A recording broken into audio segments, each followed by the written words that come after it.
Father, Mother, God, Source, Spirit, Creator of all that is. Thank you for bringing us together. Great, giving us this great opportunity to teach, practice, and learn awakening dynamics. Thank you. And namaste. Welcome, everyone. Happy Monday, or I suppose Tuesday. Anybody in Australia, Far East? We're all North America? Cool. What I have prepared for today is definitely a more advanced topic. So those of you that are still kind of learning the basics of digging, you can, uh, back burner this for now, but it's something I encourage everyone to think about a little bit. And this is sort of, as we sit here in the week between level 2 and level 4, this sort of is taking digging a little bit more towards movement. And it's about getting to the core. And so, of course, the essential thing you learn, we talked a lot about this in level 2, that you can spend a lot of time pulling off surface beliefs, and it may be of some benefit to your client, but what really moves the needle is digging down to the core. You want to find those deeply held beliefs, traumas, etc., that are sitting at the origin of all the downstream crap we go through. And so, and we talked a little about during level 2 and a few weeks ago at the practice group, how that when you dig down to the core and get what's at the core, everything downstream from it tends to disappear, automagically, as they say in computer science. And so the concept I want to give to you guys today is this. It's about what I call the real problem. And so for the biggest things in your life, the real problem is not the problem. It's usually how you're relating to and attempting to solve the problem. And so, if you're working with someone and they have disease X or injury Y or chronic pain Z, the surface issue, the reason they're working with you is X, Y, or Z, right? And they may have the belief system that tells them, gee, if I was just healed of disease X, or didn't have pain, or didn't have this problem with my arm, my leg, whatever, my neck, then I'd be fine. Then everything would be good. That's not true. But that's the belief for someone that's struggling with money. The surface belief, the thinking is, well, gee, my problem is I don't have enough money. If you just give me more money, I'm fine, right? And what the ego desires is for you to wave your magic wand and solve the surface problem. Does that make sense? If it's a relationship issue, someone that's alone or has been through a divorce or lost a loved one. Again, the surface issue is, I lost this love in my life. You need to replace it. Wave your magic wand and find the next husband, wife, boyfriend, cat, dog, whatever, right? And there's nothing wrong with that. I just want to point out that that doesn't really solve the deep problem, does it? And so there's kind of the surface problem that the ego identifies, which is important. Because without that, they wouldn't be spending time, money, energy working with you to find a solution, would they? Right? So that is important. But a lot of the time, especially for the biggest issues in life, just addressing the symptoms does not solve the problem. That's very much the way a lot of modern medicine operates, doesn't it? You have disease, condition, injury, X, Y, or Z. So you go to the doctor and they tell you have to come to the doctor every month for the rest of your life and be on these, 2 or 3 or 5 medications. And most of the time, the medications don't solve the problem. They just cover up the symptoms, right? There are exceptions, you know, there are exceptions. And the drug companies nowadays don't even want to develop drugs that solve problems because then you only pay them once. They'd rather cover up the symptom every day for the rest of your life. They make way more money. And so that's where we come in. And so the goal is, again, I would say in the notes I talk about, be careful who you take down that rabbit hole. Not everyone will be ready for it. I think all of you are, or I wouldn't be bringing this today, right? Not everyone is ready to hear that, gee, my problem is just money. It isn't just money. And if I had money, it wouldn't solve the problem. People living totally in the grip of the ego, they will argue with you. They will get defensive. They will justify, right? And as you guys who have done the The level 4 awakening intensive know those are the red flags that they're not ready to move forward. The people spend a lot of time justifying, explaining, defending their beliefs and their actions. So some people may not want to hear that, gee, the real problem isn't disease X. It's something in my way of thinking, right? That's why I say it's how you think about the problem and try to solve it. That's usually where the real problem is. And, this is not the first thing I'd go to with most people. I would absolutely spend the first one, two, three, 5 sessions doing a more traditional dig on what's the problem, when did it occur, what created it, all the stuff you guys learned already, right? I call that working directly on the problem. This is sort of a version of meta healing, if that makes sense.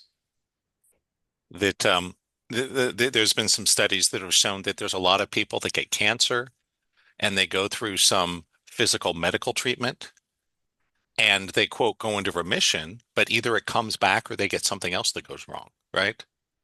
That's what I mean by addressing the symptom doesn't always solve the real problem. And so this again is for people that are really serious about doing the spiritual work, that are willing to be wrong and take an honest look at themselves and how they approach life. And I would usually only go here if you have something that's really stubborn and not shifting. So, wouldn't be the first thing I go to. But this gets more into we're working on very similar issues than what come up in the movement. And what you'll find is all of us usually learn at a young age a certain way of approaching our problems and working with them. That's usually where the problem is. And you see why people would defend and justify a lot, right? Because that sort of mindset we develop and carry through our lives has worked for a lot of stuff. It got you to where you are now, right? That's not a bad thing. But we're given a new higher level problem that can't be solved with the old solution. And that's why a lot of us get into this work, right? Many of us got into this because we had something going on in our lives that the more typical remedies and solutions didn't work on. And so if you have a big issue that you've been stuck on for a long time, done a lot of work on, this is the approach I would take.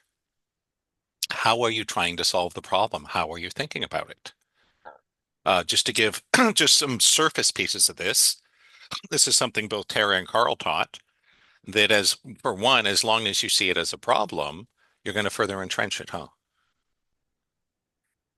Does that make sense?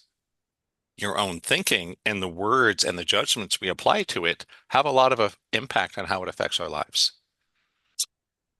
Terry was on my case a lot going, Brent, there's nothing wrong with you. You're not broken. You don't need to be fixed. And I'd be like, what do you mean? I got this problem and this problem and this problem, right? That's the defensiveness, the justifying I was talking about. Carl had his own version of that. He would say, there's nothing wrong with you. You're all perfect the way you are. And we'd be like, wait a second, I don't have money. I live with chronic pain. My dad just died. And, my dog has cancer, whatever the drama is, right?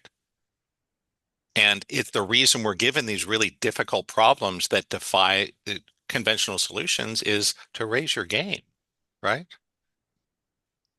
To get you to go somewhere to think about things differently. Because it's our nature as humans. As long as our old way is working at least well enough, we don't give it up, do we? Right. And so we create higher level challenges to force us to find higher level solutions. And that's pretty much the story of life on Earth, isn't it? And thankfully, it's all just a simulation, because if these problems were actually real, we'd be in a lot of trouble, huh? You know? And, we all have the feeling, God, when will it stop, right? Terry used to say that for a long time, you couldn't run, but you could hide, but now you can't hide. That essentially we're kind of running out of time on Earth.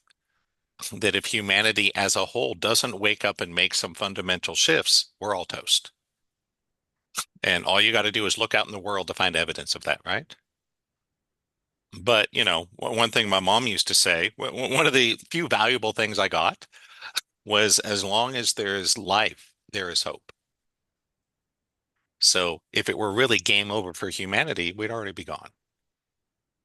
So I'd like to believe it's not too late. But none of us is an actor on the world stage, huh?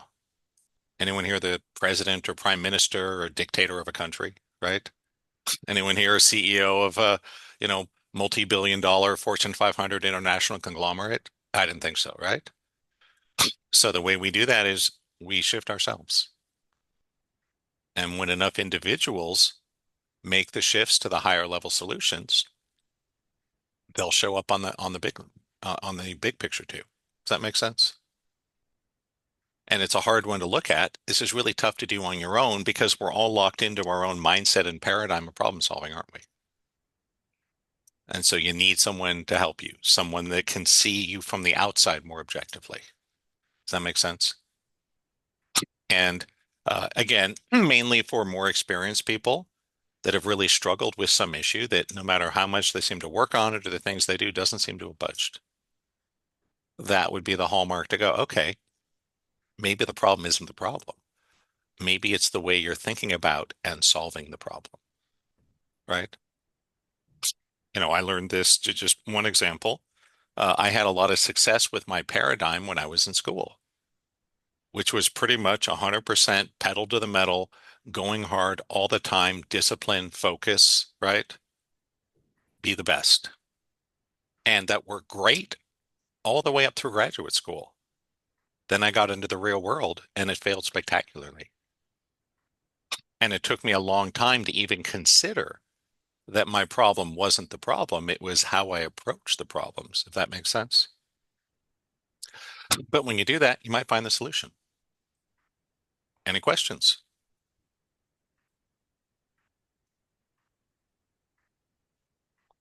Okay, we'll go to some breakout rooms.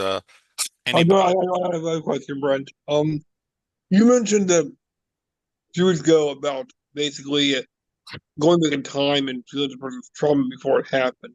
Yep. Could that work here too? I mean, how would we do that? I mean, would we go to a client and have them remember that you had Yeah. some trauma and then clear it? I'm not sure that, I mean, I don't see the exact way it might apply. I suppose it could, just not obvious to me. What I would strive to do is get a sense of how does someone approach their problems? How do they think about it? Right. And then help them to evolve that process. Not get rid of it completely, evolve it.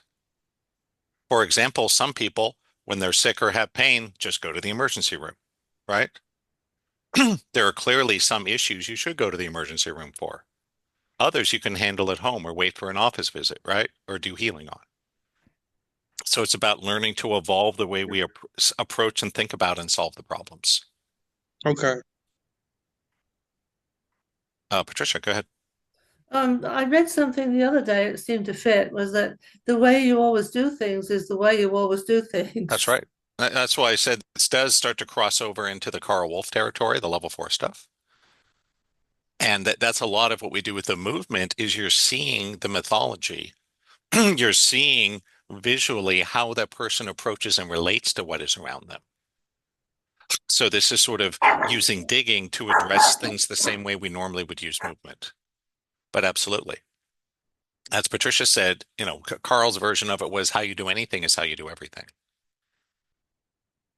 And so if the way you approach problems has worked for a long time, you're going to keep doing it right up until it doesn't, huh? I remember with online dating, when I was in my 20s, online dating was easy. It really was. I went on AOL Personals, I'd post something, I'd send some emails. It was really not a lot of work. I got plenty of dates. It was almost effortless. Didn't cost me anything either. And then I got married, was out of the dating pool for several years. And then, fast forward 7, 8 years, there I am looking to meet someone again.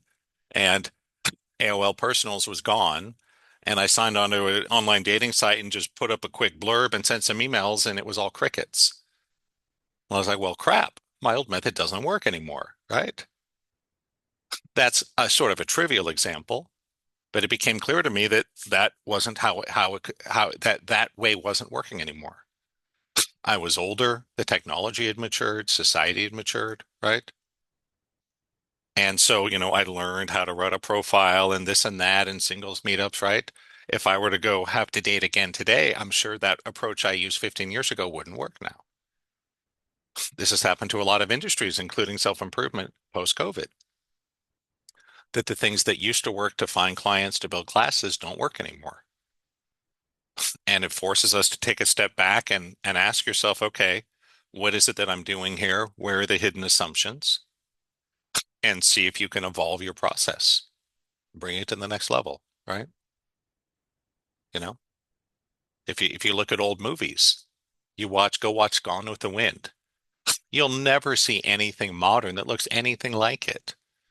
When these really long scenes where the camera doesn't move for like 8 minutes, you'll never see that in a modern movie. If you tried to make a movie like that today, no one would watch it. It's not that Gone with Wind isn't a great movie. I think it's a great movie. It's just if it came out today, it would tank. Why? The way they made movies in the 1930s doesn't work in the 2020s. Heck, the way they made movies in the 80s doesn't work anymore, right? And it's the same with our lives. And the same with our lives. Hope that helps. Other questions? Otherwise, we'll go to our breakout rooms. Yeah, go ahead, Yana. Uh, the question that's not connected to the topic of your Okay, that's okay. discussion. Uh, so we dig for beliefs in the subconscious, but Mhm. there is stuff running in the conscious mind. And some of what's running and keeps repeating seems like something the person believes. Mhm. And I'm looking at myself. That seems like I believe this stuff that is running in the conscious mind. And my question is, how do you suggest clearing or changing the stuff that's Well, right in the conscious thoughts are always sponsored by subconscious beliefs. So it's the same way you dig on anything. You know, that there was something that occurred that got you to start thinking that. So you find the sponsor in the subconscious. You know, it'd be like, if someone's throwing water balloons at you when you're in your backyard, you could hold up an umbrella, but that's not going to solve the problem, is it? You got to go figure out who it is that's throwing water balloons at you and tell them to knock it off, right? Subconscious is the same way. Everything that shows up in the conscious mind is sponsored somewhere in the subconscious. And I would use the same digging tools. If you have persistent thoughts that run through your head a lot, try to trace back. When did this show up? When did I first start thinking this way? Look at what happened in your life the year or two before that. So, same approach. As we said in level two, you don't need to know anything about what you're digging on. You just need to know how to dig. And it's surprising how many times I'm saying it's a great question, but people ask a lot, Brent, how do you dig on cancer? How do you dig on this? How do you dig on that? Hey guys, it's all the same, right? It's the same process no matter what it is. Sometimes it's easy and sometimes it's hard. That's life, right? Like hitting a baseball. Sometimes the pitcher gives you a nice pitch right down the middle of the plate. You can whack it for a home run. Other times there's something that's so nasty that even Superman couldn't hit it. That's just life. And that's the biggest difference I found between real life and being in school. In school, everything is artificial, right? They won't give you crazy amounts of work that no one could get done. There was only one time in my entire experience in school when they gave us a problem that didn't have a solution. And it, drove about 60 of us in the class to, tear our hair out and bang our head against the wall. And then the professor on the next class was like, oh, sorry, guys, that was a mistake. It's like, what? I just spent like 40 hours. I was up for 3 days trying to solve this problem. In school, they never give you a problem that doesn't have a solution. Real life isn't like that. That's why the 12 spheres we do in the Awakening Intensive. It's a beautiful problem because there is exactly one solution. Real life, you don't know that, do you? In real life, there could be 50 solutions. There could also be zero. And that's why some approaches that work well in school don't work for your career. Approaches that work in your career may not work for your marriage, right? That's, again, how you do anything is how you do everything. If you try to run your family the same way you run a business, you'll probably run into a lot of problems. Why? Families are not businesses, right? Similarly, you try to run a business the way you run your family, you're also going to have a different set of problems. So the goal is to be able to step back, evolve your thinking, see through your assumptions, and, you know, find a better way. No belief or behavior is inherently good or bad. It's really just a simple question of how well suited is it to the environment, right? Like with evolution. If you live on land, having lungs is good to breathe air, isn't it? Yep. If you live in the ocean, it's probably good to have gills and breathe water. One's not better than the other. It's just a matter of being well suited to your environment. The whole history of evolution on this planet is a matter of organisms becoming well adapted to the environment, and then the environment changes and they die. And those that survive have to adapt. And that's our lives. We're being forced to adapt. That's kind of the point of it. Oh, it's always good to have an ascended master drop in on our class. Talking about the cat. All right, let's go to our breakout rooms. I'm assuming everyone wants to partner up today. If you do not, please let me know right now. But I'm hoping everyone wants to because we have 8 people, so that will make life a lot easier. Oh, and let me turn off the recording. Bye, posterity. See you later.